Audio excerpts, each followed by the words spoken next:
Hello dear students, today is our lecture on the cultivation practices of red gram. In last lecture we have seen the different cultivation practices of red gram, like botanical description of red gram, then economic uses of red gram, then ecology, climatic and soil requirement for the growing of red gram, then varieties of red gram, field preparation for the growing of red gram, then seed and sowing requirement, manuring and intercultivation in green gram. These are the different cultivation practices we have already seen in the last lecture. Now see the remaining cultivation practices for the red gram, that is irrigation requirement. In Marathi it is called as पाण्याचे व्यवस्थापन असं म्हणतो. Red gram crop, this crop is grown in kharif season. हे पीक खरीप सीझनमध्ये लावलं जातं, त्याच्यामुळे याला पाण्याची गरज लागत नाही, कारण खरीप सीझनमध्ये पाऊस असतो, त्याच्यामुळे याला पाण्याची गरज द्यायची गरज नाही. But if there is no rain then you have to supply the two protective irrigation are given at flowering and pod development stage. जर पाऊस नसेल तर दोन प्रोटेक्टिव्ह इरिगेशन दिली जातात. दोन प्रोटेक्टिव्ह इरिगेशन द्यायची कधी द्यायची? At flowering and pot development stage, म्हणजे जेव्हा पिकाला फुलं यायच्या अवस्थात, फुलोरा अवस्था आपण म्हणतो त्या अवस्थेत, आणि पॉट डेव्हलपमेंट स्टेज म्हणजे जेव्हा शेंगा भरायला सुरुवात होते, शेंगामध्ये दाणे भरायला सुरुवात होते, त्यावेळेस दोन इरिगेशन द्यायची. त्यांना प्रोटेक्टिव्ह इरिगेशन असं म्हटलं जातं. आणि हे इरिगेशन कधी द्यायची? जेव्हा पाऊस नसेल किंवा जमिनीमध्ये ओलावा नसेल तेव्हा हे दोन प्रोटेक्टिव्ह इरिगेशन द्यायचीच. Okay. Otherwise the grain remain shrived and ultimately the yields are reduced. Okay. जर आपण ही दोन इरिगेशन, प्रोटेक्टिव्ह इरिगेशन जर पॉट डेव्हलपमेंट स्टेज आणि फ्लावरिंग स्टेजला दिली नाही तर सीड्स कसे होतात? श्रिव्ड म्हणजे अंकुचन झाल्यासारखे होतात. त्याच्यामुळे काय होतं? यील्ड कमी येतं आणि मार्केटमध्ये कमी व्हॅल्यू मिळते. त्याच्यामुळं जर पाऊस पडला नसेल आणि जमिनीमध्ये ओलावा नसेल तर दोन प्रोटेक्टिव्ह इरिगेशन पिकाला द्यायचे. Okay. Then crop rotation. Crop rotation म्हणजे काय? आपण त्याला मराठीमध्ये काय म्हणतो? पिकांची फेरपालट. म्हणजे काय? वेगवेगळ्या सीझनला वेगवेगळी पिकं लावणे. That is called as crop rotation असं आपण म्हणतो. Tur mostly grown as a mix crop और intercrop with jowar, cotton, bajra, groundnut and urad. Okay. तूर हे पीक शक्यतो मिश्र पीक म्हणून घेतलं जातं. आणि हे पीक कशामध्ये लावलं जातं? मिश्र पीक कशामध्ये घेतलं जातं? ज्वारीमध्ये, कॉटन, कापूस, बाजरी, ग्राउंडनट, भुईमुंग आणि उडीद यांच्यामध्ये हे मिक्स क्रॉप घेतलं जातं किंवा हे इंटरक्रॉप हे म्हणून घेतलं जातं. The common crop rotation followed in India which includes tur, then summer green gram. Okay. Tur, you have to grow the tur crop in kharif season and in summer you have to grow the green gram. Then tur and wheat. Okay. खरीपमध्ये तूर लावायचे आणि रब्बीमध्ये wheat crop लावायचे. Then tur gram, तूर खरीपमध्ये, gram रब्बी सीझनमध्ये, आणि tur sunflower. Okay. Tur sunflower. These are the common crop rotations which are followed in Maharashtra as well as in India. Okay. Then next cultivation practice, that is a harvesting and yield. Okay. काढणी आणि उत्पन्न असं आपण म्हणतो. The duration of tur crop ranges from 120 days to 200 days. It is depend upon the variety. Okay. ह्या पिकाचं duration किती दिवसाचं आहे? 120 ते 200 दिवसामध्ये हे पीक काढण्यास येतं. पण कशावरती अवलंबून आहे? टाईप ऑफ व्हरायटी, कोणत्या टाईपची व्हरायटी आहे. ओके. अर्ली व्हरायटी आहे, मिड लेट व्हरायटी आहे का लेट व्हरायटी. लेट व्हरायटी असेल तर 200 दिवसांनी क्रॉप हार्वेस्टिंगला येतं. मिड लेट असेल तर 150 दिवसांनी हार्वेस्टिंगला येतं. आणि अर्ली, लवकर पक्व होणारी व्हरायटी असेल तर 120 दिवसांनी काय होते? हार्वेस्टिंगला येते. Okay. Harvesting of crop red gram is depend on the type of variety. The harvesting is done when the majority of the pods are ripe, most of the leaves have dried up and shed. कधी आपण harvesting करतो? जेव्हा त्याची maturity, हार्वेस्टिंगच्या maturity science आपल्याला दिसतील. काय आहेत? काय होतात? पाणी काय होतात? गळून पडतात. ओके. शेंगाचा कलर चेंज होतो. हिरव्या शेंगा असतात त्या ब्राऊन कलरमध्ये रूपांतर होतं. ओके. नंतर सीड्स काय होतात? मॅच्युअर होतात. जर आपण शेंगा हलवल्या तर त्याच्यामध्ये मेटॅलिक असा साऊंड येतो. Okay. These are the maturity signs for harvesting of crop. Harvesting कसं करायचं? The plants are cut close to ground by sickle and tied in to bundle. Okay. Mature झालेलं क्रॉप असेल ते काय करायचं? With the help of sickle, सिकलच्या सहाय्याने, विळ्याच्या सहाय्याने ते प्लांट काय करायचं? कट करायचं आणि त्याचे बंडल्स बांधायचे. They are dried in sun for 8 to 10 days. Bundle बांधल्यानंतर 8 ते 10 दिवस ते पीक उन्हामध्ये ड्राय होण्यासाठी ठेवायचं, जेणेकरून त्याच्यामधलं एक्सेस मॉइश्चर काय होईल, कमी होईल. त्याच्यानंतर threshing is done on threshing yard by beating with stick. Okay, dry झाल्यानंतर काय करायचं, थ्रेशिंग करायचं. थ्रेशिंग म्हणजे काय, the process of separating the grains from the pods, that is called as threshing. त्याला आपण मळणी असं म्हणतो. मळणी कशाच्या सहाय्याने केली जाते, अगोदर जेव्हा मळणी यंत्रे नव्हती तेव्हा बैलाच्या पायाखाली ते सीड्स किंवा पॉड्स काय केले जायचे, तुडवले जायचे, जेणेकरून त्याच्यामधलं सीड्स काय होईल, सेपरेट होतील. किंवा बिटिंग विथ स्टिक, एका पिशवीमध्ये ते पॉड्स काय करायचे, भरले जातात आणि वरून काठीने ते काय केले जाते, पिशवी बडवली जाते. याच्या सहाय्याने थ्रेशिंग केलं जातं. पण आत्ताच्या सध्या कंडिशनमध्ये थ्रेशिंग यार्ड अवेलेबल असल्यामुळे मशीनच्या सहाय्याने काय केलं जातं, थ्रेशिंग केली जाते, मळणी केली जाते. मळणी केल्यानंतर काय करतात, विनोइंग केलं जातं. विनोइंग म्हणजे काय, process of separating the dirt material okay from the seeds, that is called as winnowing. Winnowing म्हणजे पाखडणी. जेव्हा थ्रेशिंग करतो तेव्हा त्या थ्रेशिंगमध्ये जे स्टेम्स असतील, लिव्ज असतील किंवा दगड असतील तर त्या सीड्समध्ये ते मिक्स होतात आणि ते सेपरेट करण्यासाठी विनोइंग केलं जातं. Grains are cleaned by winnowing. विनोइंगच्या सहाय्याने ते ग्रेन्स काय केले जातात, क्लीन केले जातात. Okay, this the harvesting of red gram. Then see the yield, average yield of tur crop is as a mix crop. Mix crop म्हणजे मिश्र पीक. ओके, दुसऱ्या पिकामध्ये आपण हे आंतरपीक घेतलं तर किती उत्पन्न मिळतं, 3 ते 4 क्विंटल पर हेक्टर, म्हणजे 300 ते 400 किलो प्रति हेक्टर एवढं उत्पन्न मिळतं. रेनफेड क्रॉप, जर आपण जिरायती पीक घेतलं म्हणजे पावसाच्या पाण्यावरती जर हे पीक घेतलं तर याच्यापासून आपल्याला 10 ते 12 क्विंटल प्रति हेक्टर एवढं उत्पन्न मिळतं. आणि इरिगेटेड क्रॉप जर आपण बागायती पीक घेतलं तर याच्यापासून आपल्याला 18 ते 20 क्विंटल एवढं काय होतं, उत्पन्न मिळतं. Okay, this the average yield of tur crop. Rainfed 10 to 12 quintal per hectare and irrigated crop yield is 18 to 20 quintal per hectare. This the harvesting and yield of red gram. Then see the important pest and diseases of red gram. First see the important pest of red gram.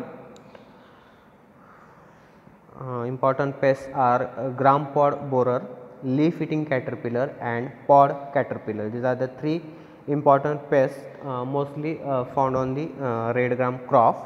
Okay, first see the gram pod borer. gram pod borer म्हणजे काय, स्लाइडमध्ये तुम्हाला ही image दिसते. This the called as gram pod borer. Okay, हे काय ग्राम pod borer आहे, त्यालाच काय म्हणतात, घाटी आळे असं म्हटलं जातं.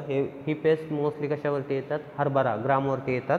पण जे पल्स क्रॉप आहेत, कडधान्याची पिकं आहेत त्याच्यावरती पण ही अळी येते, ग्राम पॉड बोरर. ओके, याच्यामध्ये काय होतं, it is the most severe paste of tur crop. Okay, हे मोस्ट सिरियस पेस्ट आहे.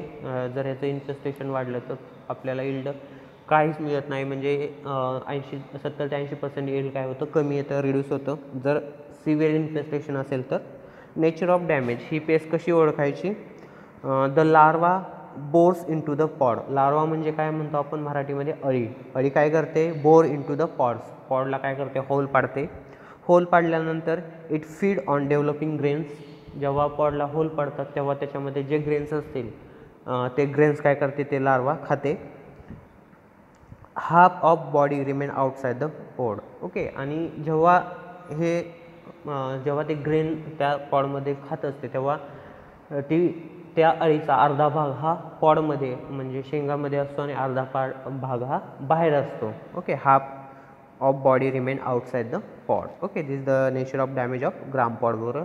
हे बोरर काय करते, जे पॉड्स असतील, शेंगा असतील त्यांना होल पाडते. होल पाडल्यानंतर त्याच्यामध्ये जो डेव्हलपिंग ग्रेन आहेत ते काय करते, खातात. कंट्रोल मेजर कसं करायचं याचा, हे आपण लास्टला पाहूयात. नंतर सेकंड आहे leaf eating caterpillar. Okay, leaf eating caterpillar, this is a leaf eating caterpillar आहे, पाने खाणारी अळी आपण मराठीत म्हणतो. नेचर ऑफ डॅमेज काय आहे, the larva feed on the leaves which result in reduction in pod formation. Okay, larva म्हणजे अळी काय करते, त्या प्लांटची किंवा त्या क्रॉपची काय करते, पाने खाते. ओके, पाणी खाल्ल्यामुळे काय होतं, पॉड फॉर्मेशनचं प्रमाण काय होतं, कमी होतं, त्याच्यामुळे उत्पन्न काय होतं, कमी येतं. Okay, this the nature of damage for leaf eating caterpillar. And third phase that is a pod caterpillar. Okay, this is a pod caterpillar. Nature of damage: the flies laid their eggs inside the pod and the caterpillar hatches out eggs and bores into the seed. Okay, the flies काय करतात, माशी म्हणतो आपण. they laid their eggs inside the pod. पॉडच्या आतमध्ये काय करतात, अंडी घालतात. अंडी घातल्यानंतर जेव्हा ते अंडे हॅच होतात तेव्हा त्याच्यातून लहान लहान कॅटरपिलर काय होतात, अळी बाहेर निघतात आणि त्या अळी काय करतात, it bore into the सीडला काय करतात, होल पाडतात आणि सीड्स काय करतात, खातात. That is called as pod caterpillar. Okay, these are the important pest of red gram, that is gram pod borer, leaf eating caterpillar and pod caterpillar. Then say the control measure of this pest. Control measure for all the pest, that is dusting of 1.3% linden powder at the rate 50 kg per hectare. Okay, lindane powder काय करायची, dust करायची, धुळणी करायची. त्याचा application rate किती आहे, 15 kilo प्रति hectare. एका हेक्टरला 15 kilo एवढी लिंडेन पावडर काय करायची, डस्ट करायची. किंवा spraying of 0.05% dimethoate or 0.04% monocrotophos at 20 days interval for 2 to 3 times.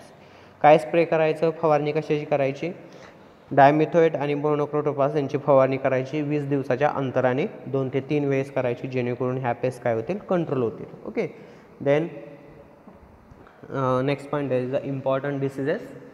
The major diseases of red gram are wilt and leaf spot. These are the two major diseases which are mostly observed on the red gram, that is wilt and leaf spot. Okay, wilt याला मराठीमध्ये काय म्हणतात, मर रोग असं म्हटलं जातं. जेवढे काही कडधान्याची पिकं आहेत त्यांच्यावरती हा डिसीज येतो. विल्ट डिसीज केव्हा येतो, जेव्हा जमिनीमध्ये पाणी, त्या पिकामध्ये पाणी काय होतं, साठून राहतं, वॉटर लॉगिंग कंडिशन असते, पाणी साठून राहतं, तेव्हा विल्ट हा डिसीज येतो. विल्ट हा फंगल डिसीज आहे. फ्युझॅरियम ओडम याच्यापासून हा डिसीज रिलीज होतो. First is the symptoms wilt. Okay, स्लाईडवरती ज्या पहिल्या 2 इमेजेस दिसत आहेत, ओके, ह्या 2 हे कशाची सिम्पटम्स आहेत, विल्टची. ओके, विल्ट डिसीजचे सिम्पटम्स आहेत. बघा, पूर्ण प्लॉट हिरवा दिसतोय आणि त्याच्यामध्ये एकच प्लांट ड्राय झालेलं दिसतंय. Okay, is called as wilt. ग्राममध्ये, हरभरामध्ये पण हा डिसीज मोस्टली आढळतो. पूर्ण फील्ड किंवा पूर्ण प्लांट ग्रीन असतात आणि कुठेतरी आपल्याला काही प्लांट जळलेले दिसतात किंवा ड्राय झालेले दिसतात. That is called as, this is the infestation of wilt. Symptoms काय आहेत, it is a very serious fungal disease of tur crop caused by Fusarium udum. Okay, हा खूप सिरियस डिसीज आहे. फंगल म्हणजे बुरशीजन्य रोग आहे. It is soil born disease found in scattered areas in the field. Okay, soil born disease म्हणजे जमिनीमधून किंवा मातीमधून उद्भवणारा हा रोग आहे. जेव्हा ह्या रोगाचं इन्फेस्टेशन क्रॉपवरती किंवा त्या पिकावरती होतं तेव्हा त्या प्लांटचं काय दिसतं, कसं होतं, sudden withering and drying of plants.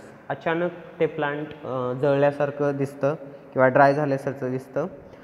Date take place due to choking of root cavity of by fungal growth. Fungal growth काय करते, रूट कॅव्हिटी जे की रूटपासून प्लांटच्या वरील पार्ट जे आहेत, स्टेम, लिव्ज, ओके, फ्लावर्स, यांना वॉटर आणि न्यूट्रिएंट सप्लाय करण्याचं काम करतं. तेच काय करतात, ब्लॉक करतात. ते फंगल ग्रोथ ते ब्लॉक करतात, त्याच्यामुळं प्लांटला पाणी किंवा न्यूट्रिएंट्स मिळत नाही आणि त्याच्यामुळे ते प्लांट काय होतं, मरून जातं. This is the symptoms of tur wilt. Okay, sudden withering and drying of plants take place due to choking of root cavity by fungal growth. Okay, this is the symptom of wilt. Control measure काय आहे, हा disease जर झाला तर काय करायचं, grow wilt resistant varieties like BDN1, BDN2, BSMR 853. Okay, जर हा डिसीज होऊ नये म्हणून काय करायचं, अशा व्हरायटी लावायच्या की ज्याच्यामध्ये हा डिसीज येत नाही. कोणकोणत्या व्हरायटी आहेत त्या, BDN1 असेल, BDN2 असेल किंवा BSMR 853. किंवा जर हा डिसीज आलाच तर uproot and destroy the affected plant. Okay, ज्या प्लांटवरती असे सिम्पटम दिसतील ते काय करायचे, अपरूट करायचे आणि डिस्ट्रॉय करायचे, जेणेकरून हा डिसीज काय होणार नाही, पूर्ण शेतामध्ये किंवा फील्डमध्ये स्प्रेड होणार नाही. Avoid water logging condition. Okay, जिथं पाणी साचून राहतं तिथं हा डिसीज उद्भवतो, म्हणून जास्त पाणी कधी शेतामध्ये साठवून द्यायचं नाही, जेणेकरून हा डिसीज काय होईल, येईल. डू नॉट टेक तूर crop on same field for next 2 to 3 years. म्हणजे मोनोक्रॉपिंग म्हणतोय, एकच पीक आपण वर्षानुवर्ष त्या जमिनीमध्ये घ्यायचं नाही. ओके, क्रॉप रोटेशन करायचं, म्हणजे खरीपला जर आपण तूर लावलं तर नेक्स्ट सीझनला आपण तूर क्रॉप हे न लावता दुसरं क्रॉप काय केलं जातं, लावलं पाहिजे, जेणेकरून हा डिसीज काय होईल, कंट्रोल होईल. Okay. Then second disease that is a leaf spot. Okay, हे जे इमेजेस दिसतात त्या कशाच्या आहेत, लिप स्पॉट आहे, लिप स्पॉट डिसीज आहे. ओके, लिप स्पॉट म्हणजे पानावरील टिपके. सिम्पटम्स बघूया. It is caused by Cercospora indica. Cercospora indica causal organism आहे ह्या डिसीजचा, याच्यापासून हा डिसीज उद्भवतो. काय होतं, brown colour spots are found on leaves. Okay, पानावरती ब्राऊन कलरचे स्पॉट्स आपल्याला आढळतात.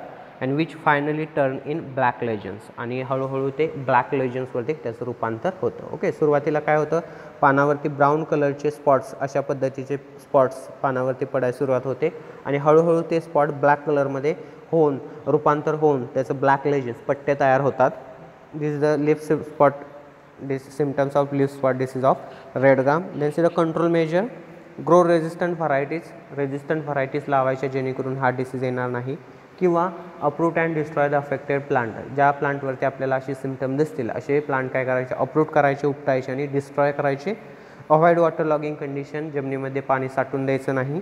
किंवा स्प्रे कॉपर ऑक्सिक्लोराईड स्प्रे करायचं. 50% wettable powder at the rate 250 gram in 10 litres of water. 25 gram 10 litre पाण्यामध्ये कॉपर ऑक्सिक्लोराईड मिक्स करून ते पिकावरती काय करायचं, स्प्रे करायचं, जेणेकरून हा डिसीज काय होईल, कंट्रोल होईल. Okay, these are the important diseases of red gram.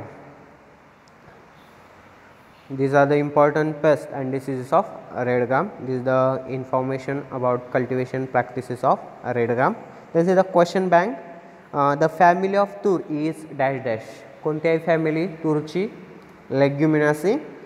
Dash dash is the botanical name of tur. Botanical name of tur is Cajanus, Cajun. BDN 2 is the variety of dash dash crop. BDN 2 is the variety of tur crop. Also BDN 1 is the variety of tur crop. Tur wilt disease is caused due to dash dash fungus. Okay, wilt is a serious disease of tur crop and it is caused by Fusarium odum. Okay, this is the causal organism of wilt. Okay, this is the information about cultivation practices of red gum. Thank you.